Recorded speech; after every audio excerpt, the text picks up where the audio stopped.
Hello दोस्तों, कैसे हैं सब। मैं हिमांशु स्वागत करता हूं आप सबका आपके अपने चैनल कॉमिक वर्ल्ड पर। तो चलिए दोस्तों शुरू करते हैं काल पहेलिया का दूसरा भाग। और फिर डोगा ने अपने कुत्ता मित्रों से पूछना शुरू किया, वुफ वुफ, क्या तुम्हें कोई आदमी कुछ दे गया है? वुफ वुफ, नहीं, हमें तो सुबह ही चौकीदार डबल रोटी देता है। डोगा ने अपना प्रश्न बदला, वुफ वुफ, क्या तुमने अभी किसी संदिग्ध आदमी को यहाँ से निकलते देखा था? वुफ भौं, हाँ डोगा, एक विचित्र आदमी हमारी तरह सड़क पर पड़े इन स्मैकियों को कुछ दे रहा था। नशा जहर है। ये क्या? मुझे देखते ही ये चारों खतरनाक अंदाज में मेरी ओर बढ़ने लगे, जैसे बोटी देखकर कुत्ता। ओह, तो जहरीले कुत्तों से पहेली का अर्थ इन्हीं से था, क्योंकि नशे का जहर पीने वाले ये लोग कुत्तों की तरह फुटपाथ पर रहते हैं। ठोक दो इसे, इसके हथियार छीनकर हम उसकी स्मैक खरीदेंगे। डोगा ने बिल्कुल निकट आकर उन दोनों दरिंदों की कलाइयों को तुरंत थाम न लिया होता तो वे कीले डोगा की छाती में ठोक चुके होते। हथियार को ताकतवर बनाता है बारूद, ताड़, और इंसान को मजबूत बनाता है खून, तड़ाक। लेकिन तुम्हारे खून में मिल चुका है स्मैक का जहर, जिसने तुम्हारे जिस्म को खोखला कर दिया है। स्किश! इन हथियारों को थामने की ताकत अब तुम्हारे अंदर नहीं है। खच! जबड़े भिज गए थे डोगा के। दरिंदों के किसी भी वार से दर्द नहीं होता था अब डोगा को। बता कमीने, आवाज की जेल कहां है? डोगा ने कील अपने कंधे से बाहर खींच ली। डोगा के पूरे चेहरे पर वहशियत सी टपक पड़ी। खच! बता, वरना इसी कील से तेरा सारा शरीर खोद खोद कर छलनी कर दूंगा। पीछे हाथ पाकर डोगा तत्क्षण ही वहां से हट गया। परिणाम स्वरूप ठाक! हथौड़े से टकराकर कील उस दरिंदे के कंधे के आर पार होती चली गई। डोगा ने बेरहमी के साथ उसे जकड़ लिया। तू बता, वरना पहचान के काबिल नहीं रहेगा। बताता हूं। हमें एक विचित्र आदमी ने यह कैसेट दिया है। ओह, यह तो एक ऑडियो कैसेट है। यही होनी चाहिए वो जेल जिसमें आवाज कैद है।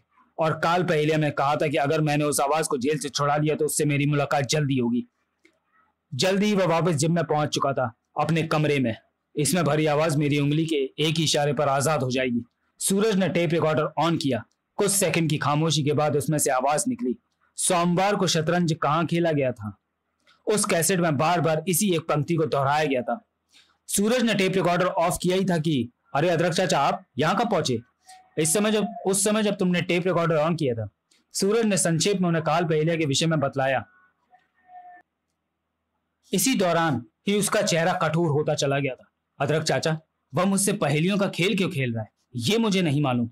मैं सिर्फ इतना जानता हूं कि उसने एक मासूम बच्चे की हत्या का गुनाह किया है और डोगा की गोली को उसका जिस्म चाहिए। लेकिन उस तक पहुंचने के लिए तुम्हें कैसेट में भरी उस पहेली के अर्थ का पता लगाना होगा। अदरक चाचा, शायद इस पहेली का अर्थ मुझे पिछले कुछ सोमवार के न्यूज़पेपर में मिल जाएगा कि अगर कोई शतरंज चैंपियनशिप खेली गई तो वो कहाँ खेली गई है। मैं तुम्हारी मदद करता हूँ। खेल के पन्ने पर सभी खेलों के बारे में जानकारी हमें मिल सकती है, मगर ना मिली। बेचैनी के आलम में सूरज ने अखबार वहीं पटक दिया।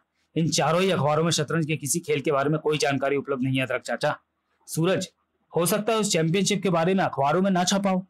तो फिर ऐसी शतरंज की पहेली मुझे सुनाने का क्या अर्थ रह जाता है अदरक चाचा, जिसके बारे में कोई जानता ही नहीं? अगर तुम आसानी से जान जाओ तो फिर पहेली के भी तो कोई मायने नहीं रह जाते। तो फिर इस बात का पता कैसे चले कि काल पहेलिया किस शतरंज का जिक्र कर रहा है और वह शतरंज कब कहाँ खेला गया? गोली मारो शतरंज को। वह स्वर सुनकर उछल कर पलटा सूरज। मोनिका, तुम? सूरज, अगर शरीफ बॉम्बे में आया हुआ है, उमर शरीफ बॉम्बे आया हुआ है और वो लोग एक हास्य नाटक बकरा किश्तों पर प्रस्तुत करने वाले, और मैं तुम्हें वहां ले जाने के लिए टिकट ले आई हूं। बिजली सी कौंध गई सूरज के जहन में। नाटक? ओह! दूसरे ही पल हवा के झोंके के समान बाहर निकलता चला गया। मोनिका, तुम अदरक चाचा को ले जाओ, क्योंकि मुझे एक बहुत जरूरी काम याद आ गया है। सूरज, रुको! देखा अदरक चाचा, न जाने सूरज मेरी भावनाओं की कद्र करना कब सीखेगा। शायद तुमसे शादी के बाद। अदरक चाचा के इस जवाब पर मोनिका का चेहरा हया की लाली से सुर्ख पड़ता चला गया। इधर डोगा का समस्त चेहरा जैसे खून से लाल होता चला जा रहा था। आखिर काल पहले की पहेली का ढूंढ लिया मैंने। इसी सोमवार को यहाँ खेला गया था एक नाटक जिसका नाम था शतरंज, जबकि मैं और अदरक चाचा स्पोर्ट्स कॉलम में शतरंज चैंपियनशिप का पता लगाते रहे। भला हो मोनिका का, जिसने मुझे नाटक ले जाने की सोची। मगर यहाँ घोर शांति है।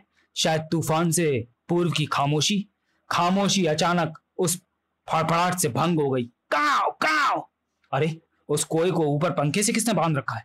रस्सी काटकर उस निधि पक्षी को मुझे फौरन उस तड़पड़ाहट से छुटकारा दिलाना होगा। डोगा का चाकू वाला हाथ हवा में उठा, लेकिन अरे पंखा चल पड़ा। काव काव काव। और इस अवस्था में रस्सी पर निशाना लगाने से कोई भी बीच में आकर मर सकता है। सर। मगर पंखा किसने चलाया? मैंने। आवाज सुनकर डोगा पलट भी ना पाया था कि खून से रंगता चला गया। ओह ये क्या खून? ये उसी कोई का है जिसे मैंने चाकू फेंक कर मारा है। घृणा व क्रोध के कारण डोगा का समूचा जिस्म सूखे पत्ते सा कांप उठा। तू इंसान नहीं हो सकता काल पहेलिया, तू इंसान नहीं हो सकता। मैं हूं भी नहीं। काक। क्योंकि मैं काल हूं, काल पहेलिया। और शैतान तो आज तू लग रहा है, खून से नहाया शैतान।